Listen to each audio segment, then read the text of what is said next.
สวัสดีท่านผู้ชมที่เคารพทุกท่านสำหรับวิดีโอนี้ข้าพเจ้าจะมาเล่าให้บรรดาท่านผู้ชมได้รับชมรับฟังกันเกี่ยวกับหนี้สาธารณะของสหรัฐอเมริกาว่ามาฮอดปี 2026 นี้หนี้สาธารณะของสหรัฐอเมริกานั้นสูงปานใดแล้วท่านผู้ชมและสหรัฐอเมริกานั้นจะสามารถใช้หนี้คืนให้กับบรรดาเจ้าหนี้ได้หรือบ่ท่านผู้ชมในขณะที่หนี้สาธารณะของสหรัฐอเมริกานั้นนับสูงขึ้นจีนกับประเทศญี่ปุ่นกับเทขายพันธบัตรของสหรัฐอเมริกาหลายเป็นประวัติการเพียงเดือนเดียวเท่านั้นจีนกับประเทศญี่ปุ่นนั้นเทขายพันธบัตรของสหรัฐอเมริกาประมาณอยู่ 72,000 ล้านดอลลาร์สหรัฐท่านผู้ชมและมาฮอดปัจจุบันนี้หนี้สาธารณะของสหรัฐอเมริกานั้นก็ถีบตัวสูงขึ้น40 ล้านดอลลาร์สหรัฐไปเป็นที่เรียบร้อยแล้วหรือเท่ากับ 126% ของ GDP ซึ่งหลายกว่าหนี้สาธารณะของประเทศลาวพวกเราประมาณอยู่1เท่าตัวด้วยกันท่านผู้ชมซึ่งหนี้สาธารณะของประเทศลาวพวกเรานั้นก็มีประมาณอยู่ 84% ของ GDP นั่นหมายความว่าหนี้สาธารณะของประเทศลาวพวกเรานั้นน้อยกว่าหนี้สาธารณะของสหรัฐอเมริกาหลายสมควรท่านผู้ชมและ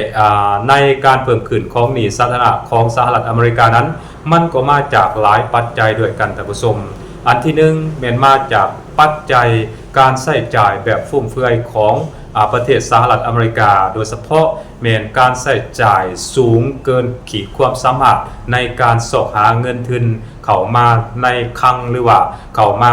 เติมเต็มงบประมาณของสหรัฐอเมริกาอันที่สองสหรัฐอเมริกานั้นได้ให้การสนับสนุนทางด้านการทหารแก่อิสราเอลและยูเครนนั้นนับหลายขึ้นซึ่งมาฮอดปี 2026 นี้มีตัวเลขทางสถิติบ่งบอกว่าสหรัฐอเมริกานั้นก็ได้การสนับสนุนทางด้านเงินทุนและก็อาวุธยุทโธปกรณ์ต่างๆรวมเป็นเงินทั้งหมดแล้วแก่ประเทศยูเครนนั้นประมาณอยู่ 130,000 กว่าล้านดอลลาร์สหรัฐก็ถือว่าเป็นงบประมาณที่ได้จากสหรัฐอเมริกาและก็เป็นภาษีของพลเมืองของสหรัฐอเมริกาที่พยายามเอามาอุดหนุนและเอามาช่วยเหลือประเทศยูเครนในการเหตุสงครามกับประเทศรัสเซียนั่นเองท่านผู้ชมอันที่สองก็คือดังที่บอกเลยเนาะ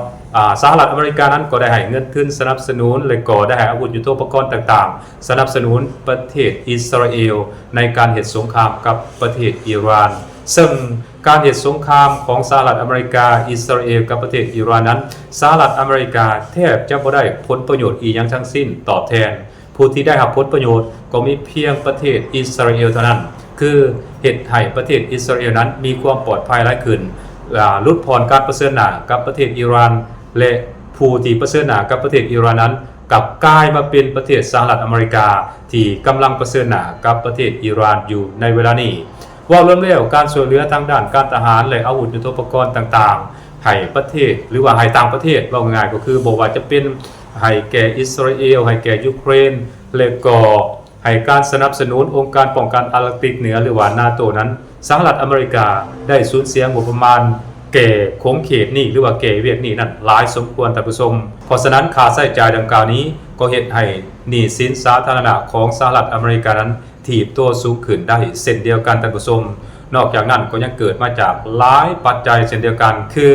บรรดาอาวุธยุทโธปกรณ์ต่างๆของสหรัฐอเมริกาที่ใช้อยู่ในกองทัพของสหรัฐอเมริกานั้นก็ล้วนแล้วแต่มีมูลค่าสูงและก็เป็นอาวุธยุทโธปกรณ์ที่เขาคือเอิ้นว่าค่อนข้างทันสมัยใช้เทคโนโลยีสูงอาวุธลูกหนึ่งของสหรัฐอเมริกานั้นก็ใช้จ่ายหลาย10 ล้านดอลลาร์ด้วยกันยกตัวอย่างF-35 นี้ F-35 นี้ตามที่ข้าพเจ้าจื่อบ่ผิดนี้เฉลี่ยแล้วตกลำหนึ่งประมาณอยู่132 ล้านหา135 ล้านดอลลาร์สหรัฐสำหรับ F-35 ได้ยังบ่ทันไล่อันอาวุธที่ติดนำ F-35 เพราะฉะนั้นการที่สหรัฐอเมริกาให้การสนับสนุนทางด้านอาวุธยุทโธปกรณ์แก่ประเทศยูเครนแก่อิสราเอลและก็ให้กับประเทศอื่นๆรวมทั้งการเหตุสงครามกับอิหร่านนั้นก็เฮ็ดให้สหรัฐอเมริกานั้น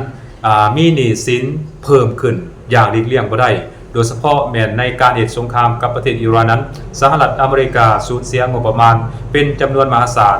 ซึ่งมีการประเมินกันแบบคร่าวๆว่านับตั้งแต่ที่อเมริกาเปิดสงครามกับอิหร่านนั้น ก็สูญเสียงบประมาณไปแล้วบ่ต่ำกว่า30,000 ล้านดอลลาร์สหรัฐและงบประมาณเหล่านี้ก็ล้วนแล้วแต่ได้มาจากภาษีของประชาชนพลเมืองของสหรัฐอเมริกาทั้งนั้นแต่ว่าการนำใช้เงินดังกล่าวนั้นกลับบ่ได้เกิดประโยชน์แก่พลเมืองหรือว่าประชาชนของสหรัฐอเมริกาแม้แต่น้อยเดียวท่านผู้ชมที่สำคัญไปกว่านั้นก็คือปัจจุบันนี้หนี้สินสาธารณะของสหรัฐอเมริกานั้นมันเพิ่มขึ้นจนว่าสหรัฐอเมริกานั้นบ่สามารถที่จะใช้หนี้ดังกล่าวนั้นให้เจ้าหนี้ได้อีกต่อไปแล้วท่านผู้ชมเพราะรายรับแม่นน้อยกว่ารายจ่ายของสหรัฐอเมริกาในแต่ละปีนั้นสหรัฐอเมริกานั้นจะต้องมีการผ่านทางงบประมาณแบบฉุกเฉินตลอดท่านผู้ชมถ้าว่าบ่มีการผ่านงบประมาณแบบฉุกเฉินนั้นก็จะเฮ็ดให้รัฐบาลของสหรัฐอเมริกานั้นซัดดาวลงได้เช่นเดียวกันเพราะฉะนั้นในปี2026นี้ก็มีการผ่านมาแล้ว1บ่หรือถึง2ครั้งนี่แหละท่านผู้ชมถ้าข้าพเจ้าจำบ่ผิดเพราะว่าถ้าจะผ่านแบบงบประมาณใหญ่บาดเดียวนี่รัฐสภาของสหรัฐอเมริกามันบ่ผ่านให้เพราะฉะนั้นจึงคอยแก้ไปทีละข้อและการผ่านงบประมาณในแต่ละครั้งนั้นก็เป็นการสร้างหนี้สร้างสินให้กับสหรัฐอเมริกาเพิ่มขึ้นท่านผู้ชมและในขณะที่สหรัฐอเมริกาติดหนี้เพิ่มขึ้นนั้นทางจีนกับญี่ปุ่นก็ได้พยายามเทขายพันธบัตรของสหรัฐอเมริกานั้นหลายขึ้นซึ่งในเดือนสิงหาเพียงเดือนเดียวทั้งจีนและก็ญี่ปุ่นนั้นได้เทขายพันธบัตรของสหรัฐอเมริกา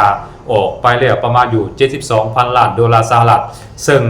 ญี่ปุ่นเป็นเจ้าหนี้รายใหญ่อันดับ1ของสหรัฐอเมริกาและก็จีนนั้นเป็นเจ้าหนี้รายใหญ่อันดับ2ของสหรัฐอเมริกาเมื่อก่อนจีนนั้นมี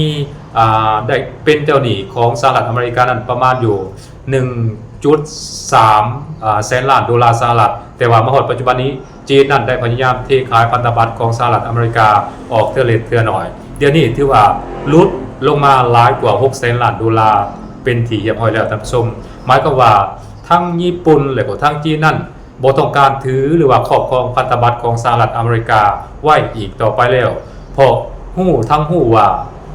สหรัฐอเมริกานั้นบ่มีวันที่จะสามารถใช้หนี้ให้กับพวกเขาได้อย่างแน่นอนเพราะฉะนั้น2ประเทศนี้ถึงแม้ว่าญี่ปุ่นนั้นจะเป็นพันธมิตรที่เหนียวแน่นกับสหรัฐอเมริกาก็ตามแต่พวกเขาเจ้าก็พยายาม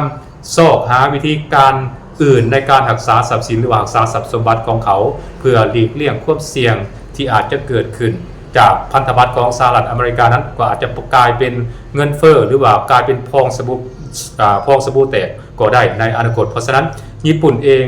ซึ่งเป็นพันธมิตรที่เหนียวแน่นของสหรัฐอเมริกานั้นก็ได้เทขายพันธบัตรของสหรัฐอเมริกาออกและเราต้องมาติดตามเบิ่งนำกันต่อไปว่าสหรัฐอเมริกานั้น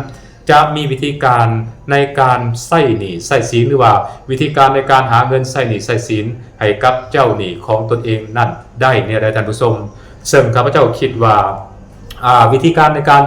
หาเงินมาใช้หนี้ให้แก่เจ้าหนี้ของสหรัฐอเมริกานั้นอเมริกาคงบ่มีทางเลือกหลายเท่าที่ควรอเมริกาน่าจะ1เฮ็ดสงครามเนาะเฮ็ดสงครามแล้วก็พยายามไปปุ้นสะดมเอาทรัพยากรของประเทศอื่นแล้วก็ขายแล้วก็เอาเงินไปใช้หนี้เจ้าหนี้อันที่2พยายามเกาะพิษกับประเทศเจ้าหนี้แล้วก็ใช้วิธีการต่างๆนานาแล้วก็ยึดเอาทรัพย์สินของเจ้าหนี้หรือว่าง่ายๆก็คือสุบมือเปิดเนาะบ่มีบ่นี้บ่จ่ายแล้วก็ถือว่าจ้าวกันไปอันที่3อเมริกานี้ก็พยายามเฮ็ดให้เงินของตัวเองนั้นเฟ้อขึ้นแล้วอเมริกาก็จะปั๊มเงินนั้นออกมาหลังจากนั้นก็จะใช้หนี้บรรดาประเทศเจ้าหนี้นอกจากนั้นแล้วอเมริกาเองนั้นก็ยังพยายามจะสร้างเงินดิจิตอลเนาะเงินดิจิตอลนี้ก็ถือว่าอเมริกาจะเป็นผู้ควบคุมมันเนาะนอกจากวิธีการที่ข้าพเจ้าได้เล่ามา2อย่างนั้นอเมริกาก็อาจจะมีวิธีการแปลกๆก็เป็นไปได้อันนี้ข้าพเจ้าเองก็บ่ฮู้แน่เถื่อเนาะซึ่งในระยะผ่านมานั้นพวกเราก็เห็นนำกันนะว่าอเมริกานั้นมีวิธีการแปลกๆในการหาเงินหาคำเข้าคลังของตนเองหรือว่าไปใช้หนี้ใช้สินให้แก่ประเทศเจ้าหนี้ของตนเองอันนี้เอาก็ต้องรอติดตามรับชมรับฟังนำกันต่อไปแต่ถ้าหาเงินแบบบริสุทธิ์ยุติธรรมแบบถูกต้องตามกฎหมายของตนเองแบบถูกต้องตามกฎหมายระหว่างประเทศนี้ทั้งชาตินี้และก็ชาติหน้านั้นสหรัฐอเมริกาบ่มีวันที่จะหาเงินมาใช้หนี้ให้กับเจ้าหนี้นั้นได้อย่างแน่นอนท่านผู้ชมสบายดี